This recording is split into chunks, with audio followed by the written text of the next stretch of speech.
should be a schutz for the neshama, and thank you very much for your sponsorship, Mrs. Hornig. At this point, I'd like to call upon an individual who doesn't need an introduction, an individual who, what can I say, he's just known by Rav Gavs. Thank you very much.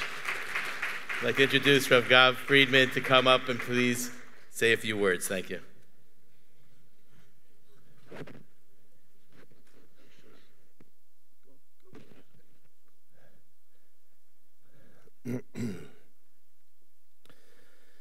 Okay, for those who know me already, even the mic guy knows me. He gave me this. I'm not standing in one place. Let's get that very clear. I wanted to start off, B'rshus, all the chashuva participants. In Somerset, New Jersey, 2013, I had a privilege of being invited to come speak on a body and soul retreat, which may have been the first. I don't remember if it was or not, but one of the first retreats. For those familiar, you're familiar. For those unfamiliar, it's when you bring from and not yet from come together in order to experience a Shabbos together. And it was really an amazing experience. There's only one problem, and that is I live in Baruch Hashem, I live in Eretz Yisrael. And I had told the beautiful staff, just do me a favor. Do not put me on before Shabbos. It's just not a good idea. So they put me on before Shabbos. And I got to the hotel. I am wrecked. You know, the truth is, if you fly in first class, you get a good rest. But I've never done it, so I don't know if that's really true. So I am wrecked. I am tired. I'm exhausted. And as they say in England, it was a write-off, right? That was just written off. And I had to sleep. As I went to sleep, I am awoken from knocking on the door from that man who, the sleeping giant, Yaakov Ginniger. He says, "Where are you?" I said, "Well, we're talking to each other. I'm here." He says, "You're supposed to be teaching." I'm like, "When?" He's like, 15 minutes ago. I'm like, "I'm coming." And you know, like when you wake up, you're like totally out of it. At least I am. And your eyes haven't adjusted yet, at least mine. I walked in, I literally started teaching. I couldn't see yet. I was just like, "Ladies and gentlemen," and then I got turned. I'm like, "Ladies and gentlemen, thank you all for coming today." I was totally wrecked.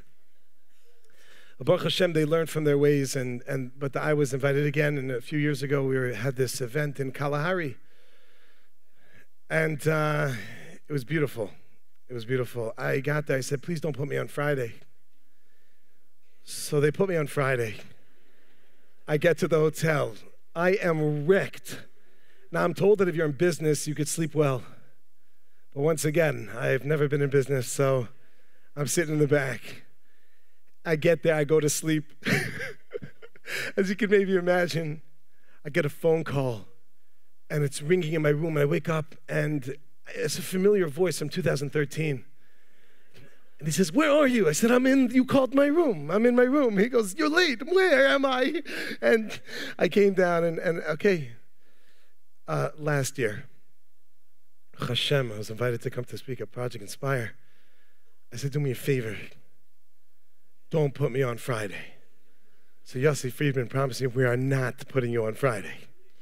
I get here, I'm like, I'll take a little nap before Shabbos. And I go ahead and I take a little nap, but by the time I get to sleep, it's only 4 p.m. Shabbos is starting around 5:15. I set an alarm, I set 2 alarms, I call the front desk, and I'm like, "Can you please give me a wake-up call?" They said, "What time?" I said, 5:15. "Is that a.m.?" I said, "No, p.m." They said, "In an hour?" I said, "Yes." I said, "And could you do 5:20? They said, "a.m." I said, "p.m." And then, okay, I said, 5:25. They're like, "Sir, isn't that Shabbos already?" I said, "Who is this?" He said, "It's Yaakov Ginniger." Anyway, it wasn't Yaakov Ginniger, so it must have been Sholanda. She works at the front desk. And they say, "Okay, we'll give you a wake-up call." I go to sleep. I wake up to ringing. The phone's ringing. I open my eyes. I don't know where I am, let alone what time it is. I look around and I see outside, it's pitch black. The first thought that hits me is, not again. I look at the clock, it's 12:15 a.m. I went to sleep at 4 o'clock. I slept the whole night. Now, Baruch Hashem, they didn't put me on, but I was on at 12 o'clock for the late night session. I was only 15 minutes late, Baruch Hashem. I come downstairs, everyone's like, where were you? I'm like, I'm here. They're like, but where were you? I'm like, my flight got in late. First and business are here, but I was in coach. This year, don't put me on Friday. I don't want to say who, but I was told they actually put me on a Friday. And then Yaakov Ginniger said, are you nuts? Like, you put the guy on Friday. And they took out the schedule. I get here. I said, I got to go to sleep. But this time I give a key to somebody. I'm like, come in, wake me up, throw me off the bed, do whatever you can. I go to sleep at 3 o'clock, 2:30. It's yesterday afternoon, whatever day it was. Erev Shabbos.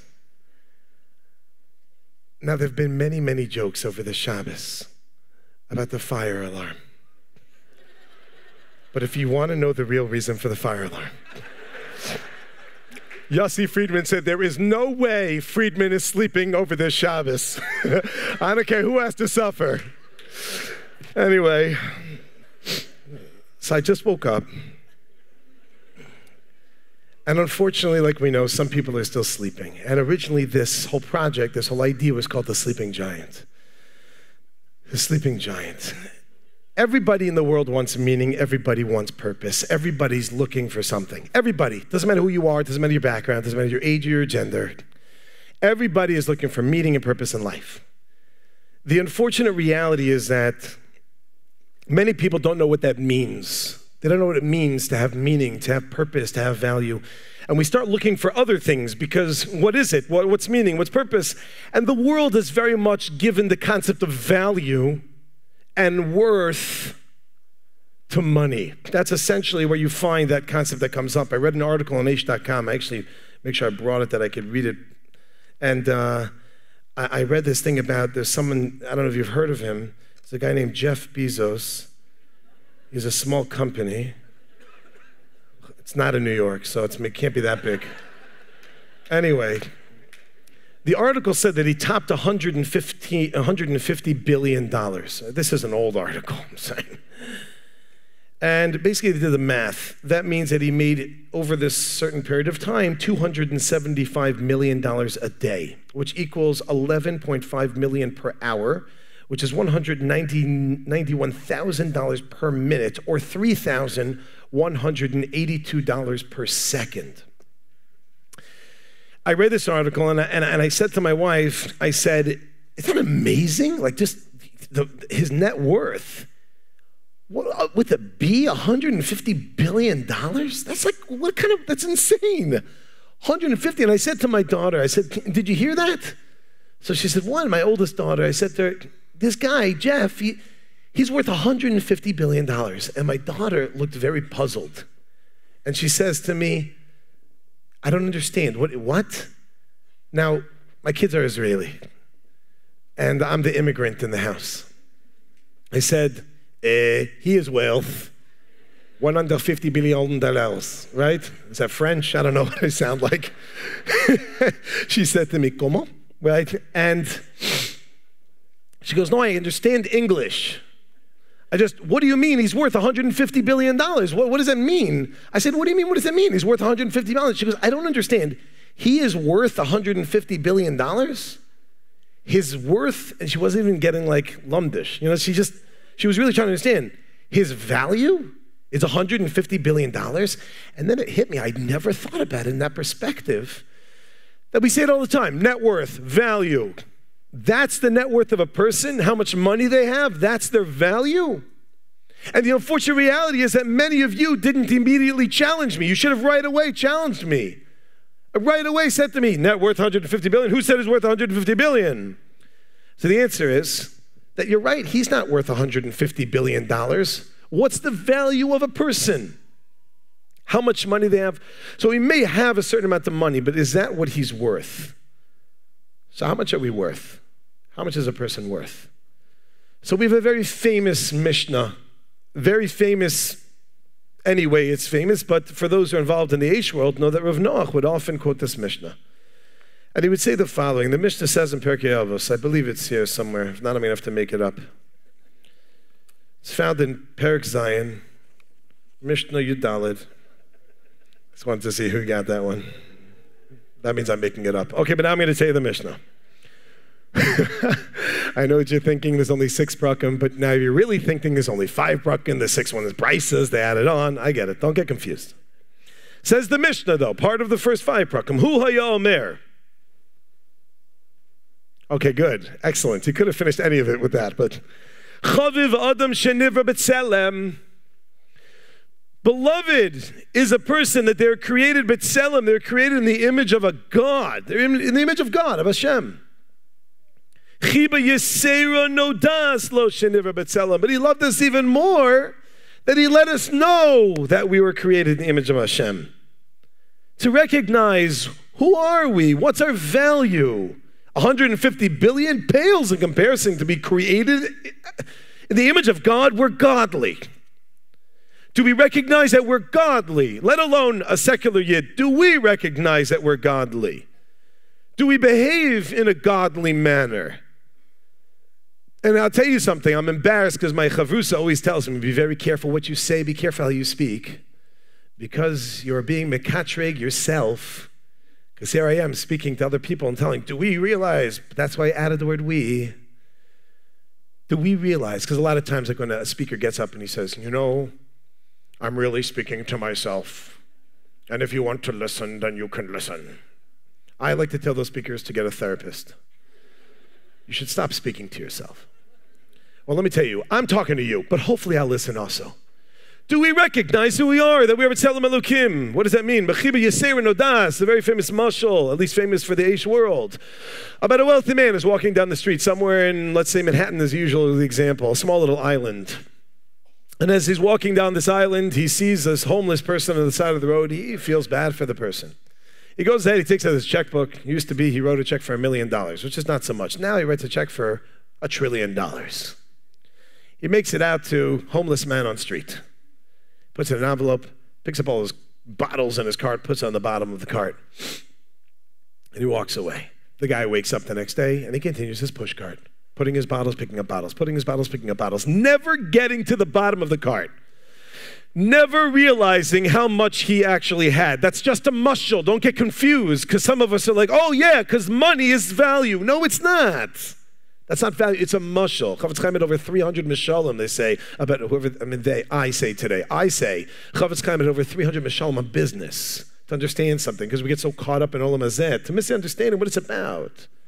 But he goes through life never knowing the guy had $1 trillion. We have much more than $1 trillion. Do we recognize that? Do we realize that? What does it mean to go ahead? We talk about the idea of kiruv. How are you a makarev a person? How does one makarev a person? So if we were to stop for a second and think what the word means, it's a pashut answer. What does it mean? How are you makarev a person? How do you bring someone close? Is that what you're asking? Because maybe people misunderstand the word. Kiruv is like a thing. It's a word, likarev, to bring somebody close. How do you bring somebody close? I don't understand. Do you not have relationships with people at all, ever? How do you bring anybody close? The way to bring somebody close is to love them, is to respect them, is to build them up, is to make them feel chashiv, like they're important.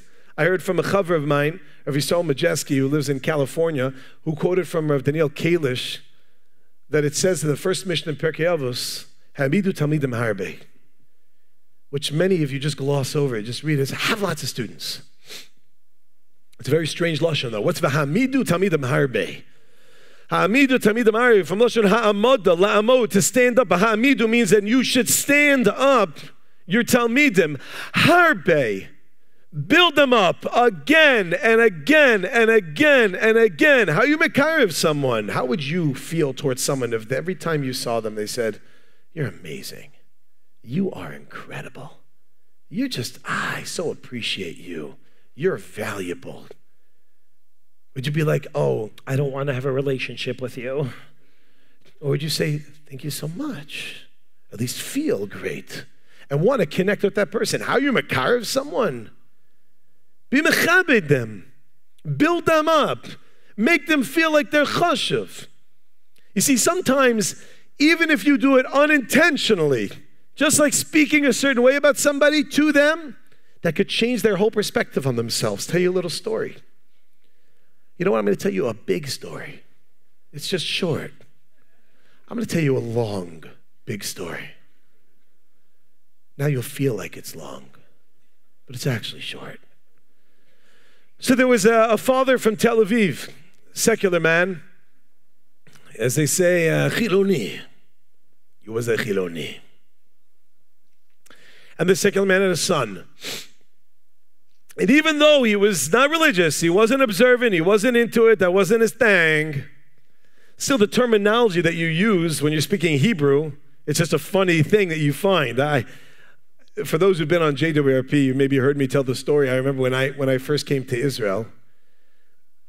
I mean, I don't remember the first time. I was 6 months, but about 12 times later, when I was 17 years old, about 4 years ago, I came to Israel, and I was very taken aback. I got into a cab.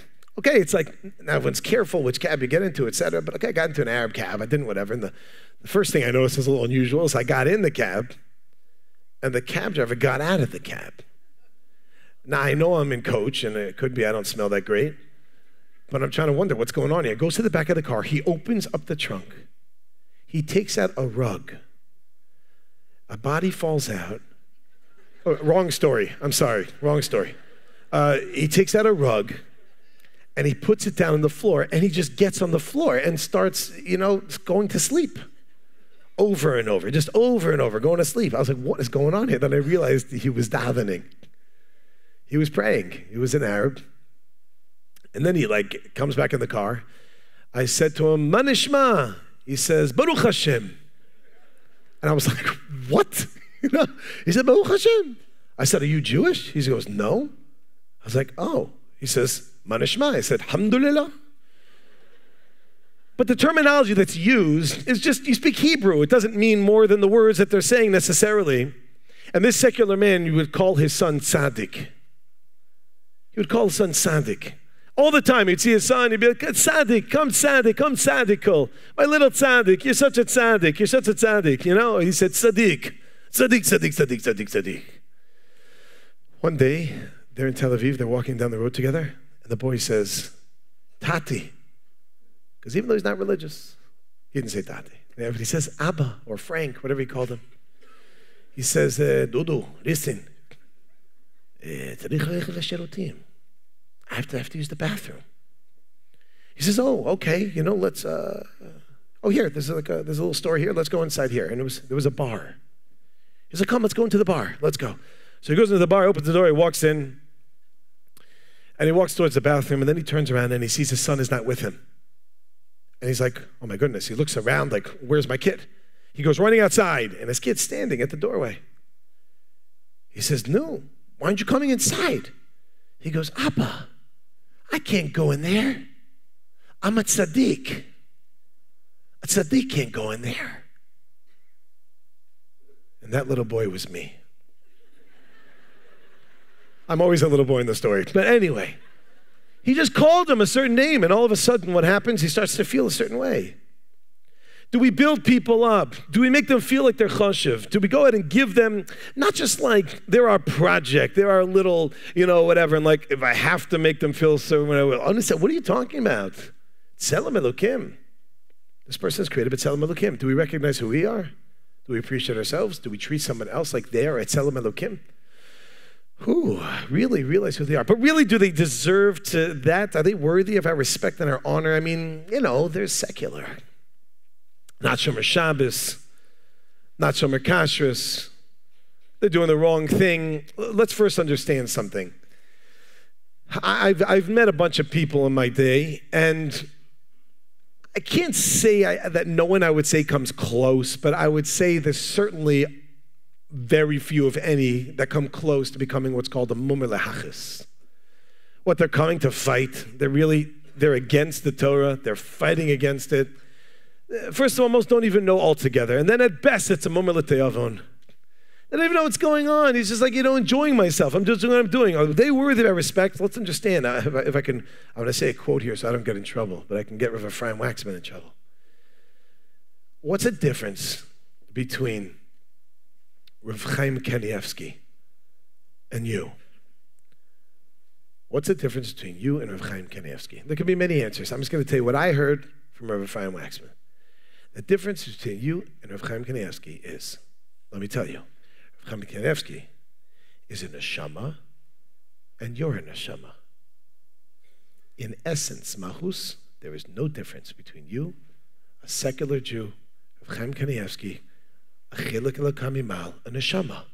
Is there a difference practically? The answer is yes. One has worked on themselves, overcome and pushed years and years and day in and second out. But ultimately, the mahus, the essence, we're talking about over here, a person who's created b'tselem elokim, be mechabed them, to go ahead and to build them up. Can you imagine how would we go ahead and treat someone if we actually looked up and respected them? It's amazing. I'm going to borrow something that it was probably in this very room. People ask me when I'm living in Eretz Yisrael, they say, where are you going? I say, what do you mean, where am I going? I'm going to America to some sort of conference. Where else would I be going? Connecticut, right? That's essentially where all the conferences end up. And I must have been this very thing, and I asked the following question. I'm not going to give you the whole background, but I'm going to ask you the following question. We find when it comes to money, the misunderstood concept of what we think is value, that people are mechabed people with money. Someone who has money, we're mechabed them. We asked them to come up and give talks and ask them to go and do this and do the other. We were mechabed them like crazy. They come in, we stand up, we open the door for them. And I'm not saying that you shouldn't be mechabed someone with money. But I am saying we should be mechabed everybody. And why is it that we mechabed those people? I'm just going to tell you what somebody said in the crowd when I once asked. I asked a crowd, similar to what's in today. It looks to be around 4,000 or 5,000 people. The video doesn't know. I look at the crowd like today and I said, so why is it that we respect rich people? And some guy in the back yells out, because we want their money. I said, I was going to say because they're honorable, because they've done so much, and because we want their money.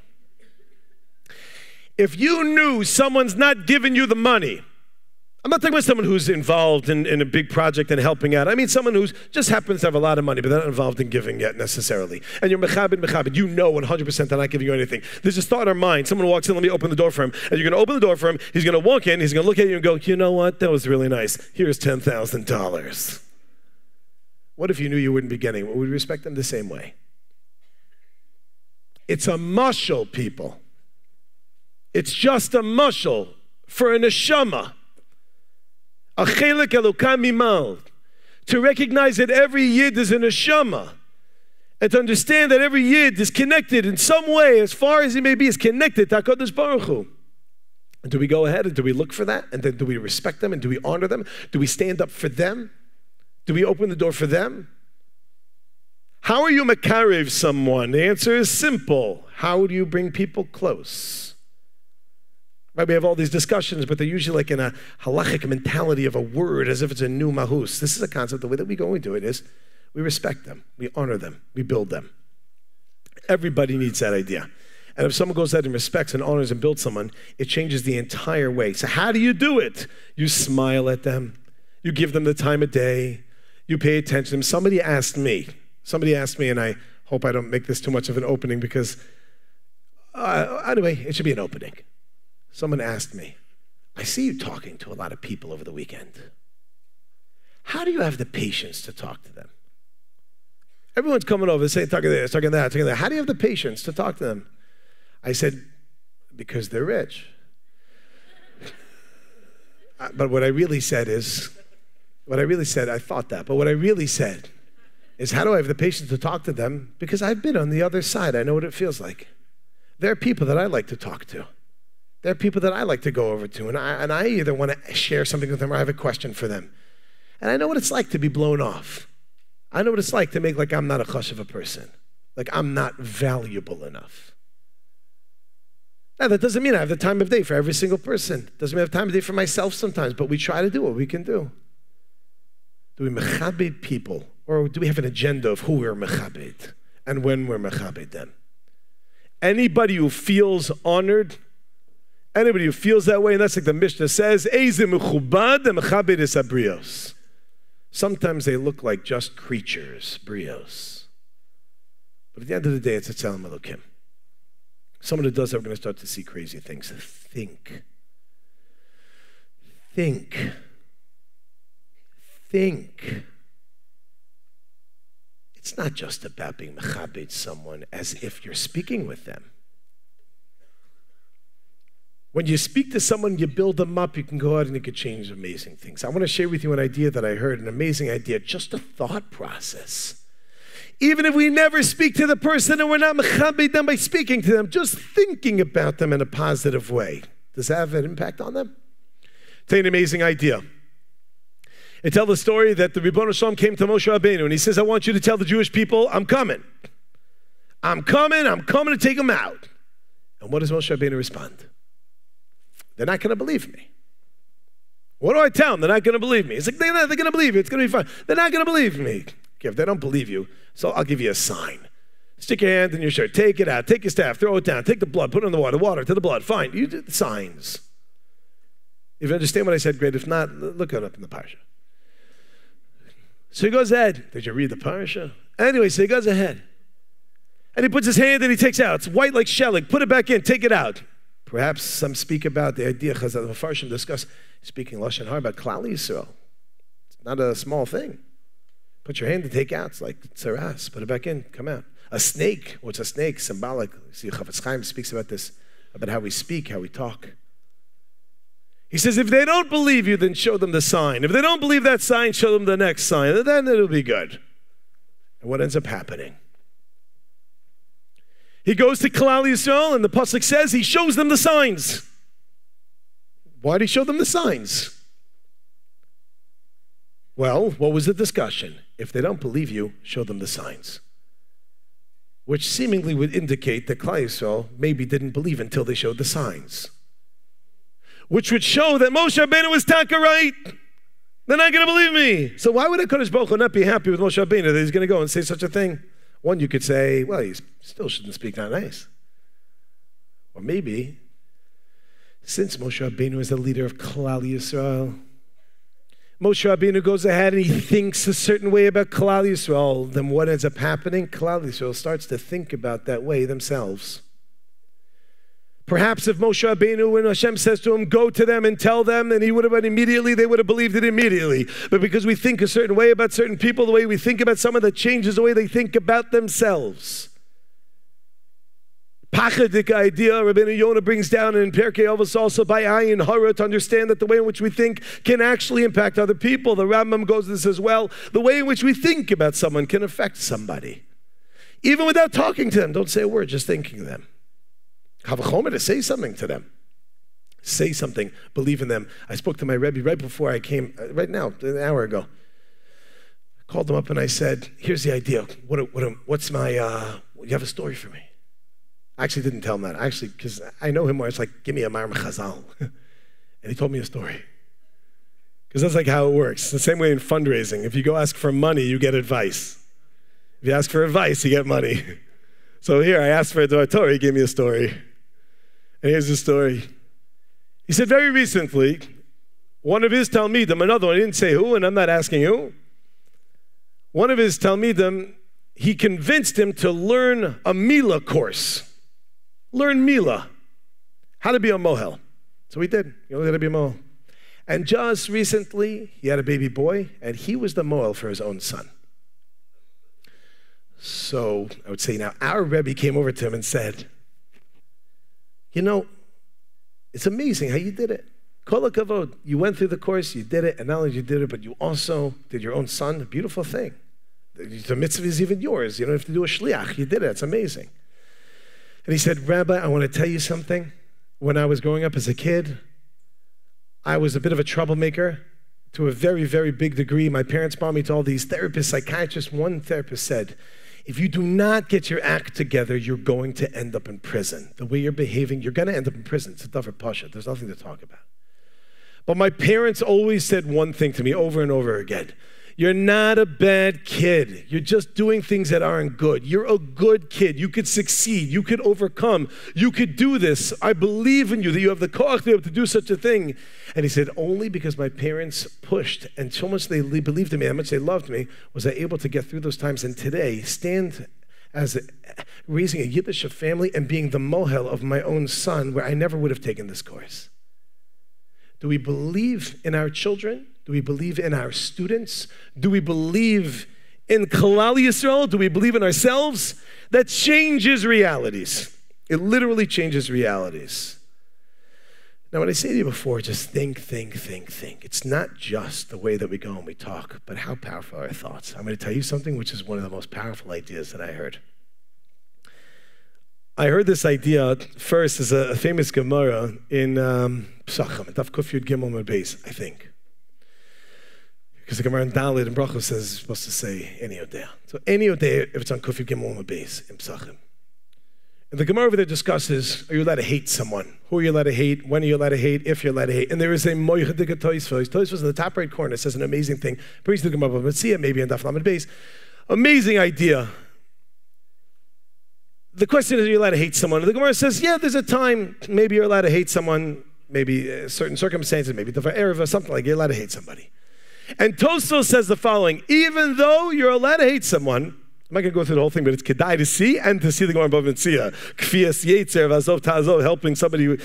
Anyway, so he goes and he says, it's kedai not to hate them, even if you're allowed to hate them. Even though it's mutter for you to hate someone in certain circumstances, it's kedai not to hate them. How come? He says, I'll tell you why.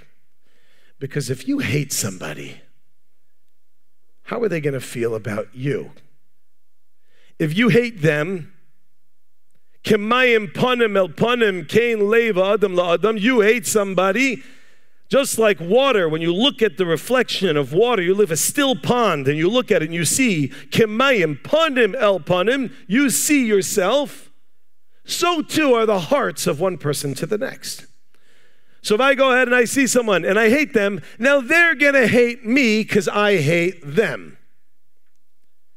And then if they hate you, you're going to hate them because they hate you. And that's not mutter. You can't just hate someone.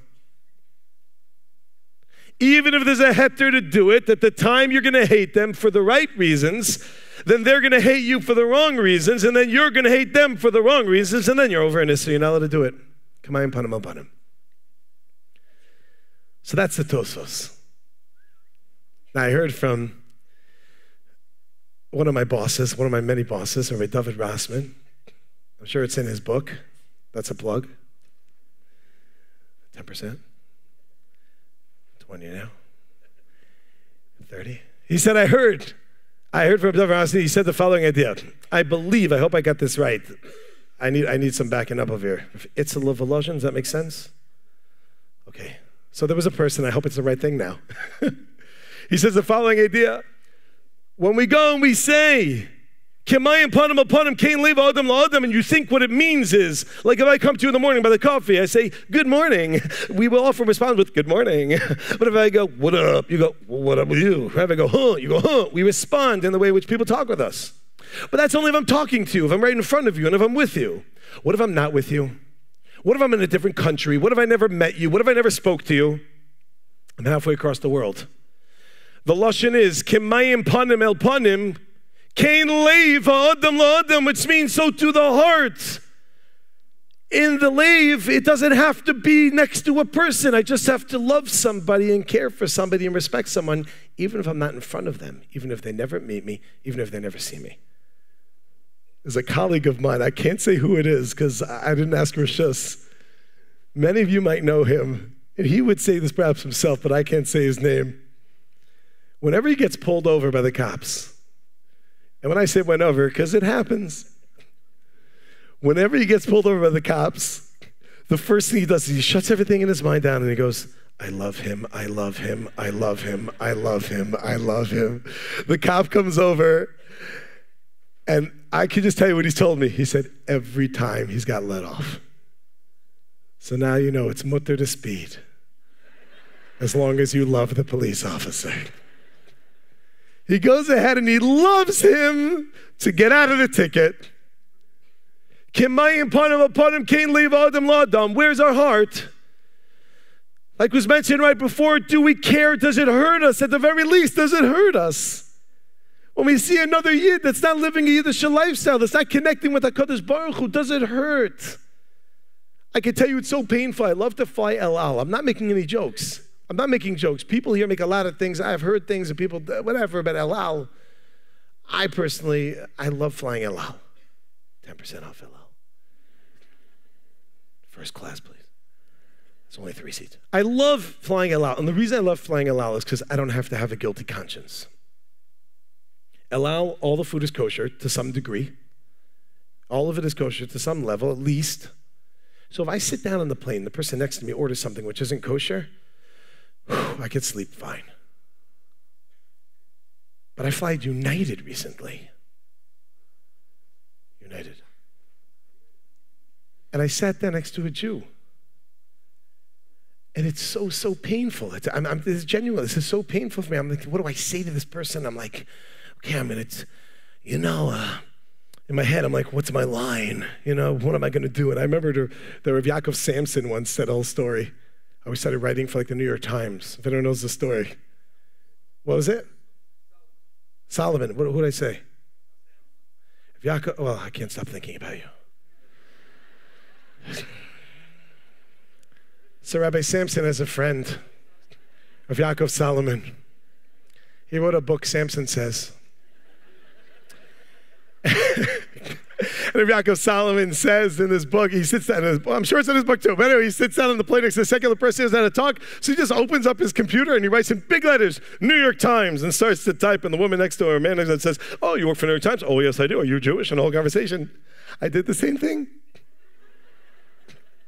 Person looks over and puts the movie right back on. They don't like the New York Times. So I changed it, literally, Jerusalem Post. Continued, I'm like, Mishpacha magazine. She's like, you get Mishpacha? Anyway, you wouldn't even look at me. Nothing was happening. I'm thinking, what am I going to say? And when she put in the earplugs to watch the movie, I was so relieved because I could finally watch a movie without having to put mine on. But the reason I was so relieved is because I don't have to say anything. I'm off the hook. She's, Hashem, what do you want from me? She's, I can't disturb her. She's watching a movie. Chas v'shalom, it's interrupting. She has to have a ritzifus. I can't, Then she takes out the earplugs. I'm like, oh my gosh, what am I going to say? And then they come with the kosher meal. They come to me. They go, sir, kosher meal? I said, yeah, kosher. And they go to the woman, kosher meal? She says, no, thank you. I'm like, in my mind, did you have to say no? Like, it's one thing if they would have given you the one, but now you're saying, no, not the kosher meal. I'll have the treif one with pig, please. They're like, ma'am, we don't have pig. Well, then I don't eat because I only eat pig. I was like, come on, something. Finally, towards the end of the conversation, long story, but I ended up saying something. I said, can I ask you a personal question? She said, yeah. I said, it's not relevant, but it's not fair enough to tell you because I started the story. But basically, now I'm nervous she's going to watch this and know what I'm onto. But if she's watching this, we're okay. But basically, I asked her a question about life and thinking, and she's from Israel, I'm from America, I could play the stupid American card. Why are you not Haredi? Whatever. And we got the conversation and exchanged information. So basically, this is a week ago. This is brand new, a week ago. But sitting next to this person, it pains me, it hurts me. I can't, so I'd rather just be an LL so I don't have to think about it. I would say that maybe, okay, I'm on some madrega, at least I care. But how off am I that I have to run away from it? And how off am I that even the person next to me, if they're eating the kosher meal in Alal, they could still use some chizuk? Do I care about them? Do I love them to the extent that I'm going to go ahead, I'm going to build this relationship to be able to go ahead and change them in that way? Do I think about them at least? Do I love them? Do I believe in them? Is it something which I'm thinking about and I care about and I'm pushing? So as always, time is short, so I'm going to wrap this up right now. End up with one point. Tell him I'll call him later. Very simply put, to wrap it up from the beginning, here we go. So we started off in the beginning, Somerset, New Jersey, 2013, Kalahari, then over here last year and this year, fire alarm. Now we understand what's going on over here. Everyone wants to feel meaning and purpose and value. The problem is that we make a mistake with the concept of malprudence meanings altogether. We think that it's money, money, money, money. We get caught up with the idea that's what it is. He's worth $150 billion. That's his value. That's what he's worth. He's worth that. I don't know. That's what I'm talking about. We get so caught up in the person goes, why do we respect it? Because we're getting something out of it. What about a regular person? We respect them also. Every person. Why? And he told us, Rebbeinu Shalom told us, we said to B'Tselem Elokim, we are godly. Do you recognize the fact that every Yid is godly, and we are staying in the concept and putting our efforts to be able to help them, respect them, treat them well, stand up and open the door for them, actually give them a certain feeling. When you go and even say something by accident, Sadiq, Sadiq, I can't go into the bar, I'm at Sadiq. Do we go and we look at all our neighbors and all of Klal Yisrael in such a way that we go care to them to the extent that we're going to start to understand that they are worthy of our covenant because they are in a shama, just like Chaim Kanievsky is in a shama, just like every one of us in a shama. I and Chinam, he goes and he did a little bit more and he worked on it fine. So it's in the raw, it's a diamond in the rough, but to be able to go and realize the value of a diamond in the rough is still pretty valuable. And be able to give the respect and the honor and treat us saying, V'hamidu tamidem harbe, over and over and over and build them and build them and build them and build them and build them and make them feel important. Let me tell you, stick a no, just build them. Make them feel like a chush of a mensch, that they feel like there's something, and then they're going to gravitate towards you, and they're going to come karov. They're going to come closer to you. You'll be mekarev them, and when you're mekarev them and bring them karov, then they're going to want to get even more. But think. Just a thought process itself. Understand when a person goes and just think about such a powerful well, hey, lo ya'aminu, be there, can you believe in me? So now we don't believe. Or do we go to our says that we go and we believe in them? I believe in you, son. You're great. You do things, maybe the bad things, but you are not bad. You're incredible. You're amazing. You're fantastic. You can get over this. And then he gives a bris milah to his own son. There's a beautiful Yiddish family. Unbelievable. A person, what can happen? A person just has someone who believes in them, and then maybe God willing, they can believe in themselves. Do we recognize that we're at Tzelem Elokim? We are godly. We are created at Tzelem Elokim. And if we were to go and take that concept and recognize that and realize that everyone else is awesome, maybe we could help them get to a higher level than they ever were. Just like the Gemara says, according to Tosafot, tells you the idea of what does that mean over there. Don't hate him because you're going to hate them because of a reason. Maybe if you overlift the Ever, making them hate you. And what's going to happen is, what's going to get with some of those. And then what's going to happen, we're going to start to see the fact that you're going to hate them in Isser. I can't leave. I don't have to be in the room, and I'm still going to love the person. Let me understand the concept of Mayor Solomon Samson. And I'm just giving everyone's name. Right? So I'm going open to these things. And if we were to do such a thing, people, recognize who we are. Build ourselves up. When we say Moda'ani lefanecha, realize that we are godly and recognize these ideas and think about them and put them into perspective. What about my brothers and my sisters? What about the rest of Klal Yisrael? And go out there, when we see them, we're mechabed them, not fake, real. Don't try to be mekarev them. Be mekarev them. Build them up. And I'll end with this last story. And you know what a rabbi means when he says, I'll end with this last story.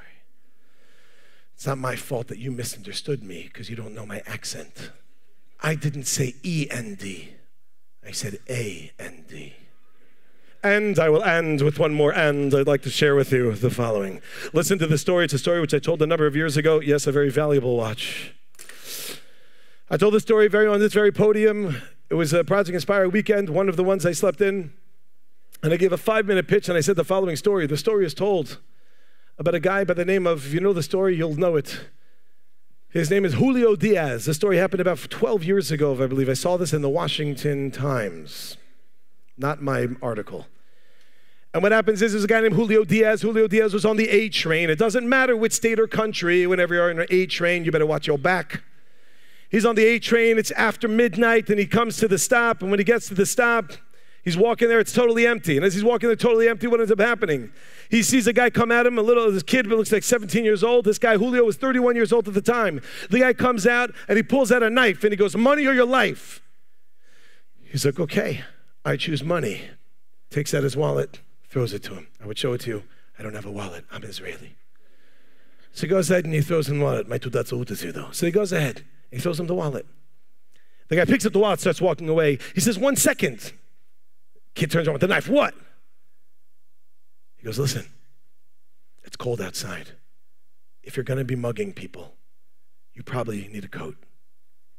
Would you like my coat? The guy says, coat or your life? I choose coat. Good choice.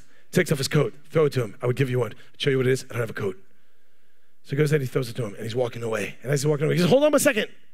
He goes, what? He goes, if you're mugging people, and it's cold outside, you must be hungry. Would you like to come with me? I'm going out to get something to eat. He says, what? He's like, I'm going out to eat. Would you like to come? He's like, okay. Starts walking with him, knife in hand. Don't get too close. They sit down at the booth opposite each other. And as they sit down, everyone comes over to this Julio guy. The bartender comes over, and the busboy comes over, and the dishwasher bounces out and goes back in. And everybody comes to say hello to this guy. They're like, do you own this place? He's like, no. He goes, why is everyone saying hello to you? He's like, well, haven't you ever heard to be nice to someone? He's like, I heard of it. I've Never seen it. And they go and they have their meal. And when they finish the meal, Julio Diaz turns to the boy. He says, listen to me. I would love to pay for you. There's only one problem. You have my wallet. What do you say you pass over the wallet and I'll pay for both of us? And he says, okay, passes over the wallet. He goes, and how about the knife also? And he passes over the knife. And he helps the boy to rehabilitate himself. The moral of the story of Project Inspire. If someone comes to mug you, invite them for Shabbos. So understand this, friends, is the following idea. We walk out, we got to believe in ourselves, we have to believe in them, and when we talk about the concept that the thought that counts, it couldn't be more real than to being Mekayrev, bringing people close. I want to thank everybody here for coming and all the staff again. Hatzlacha Rabbah.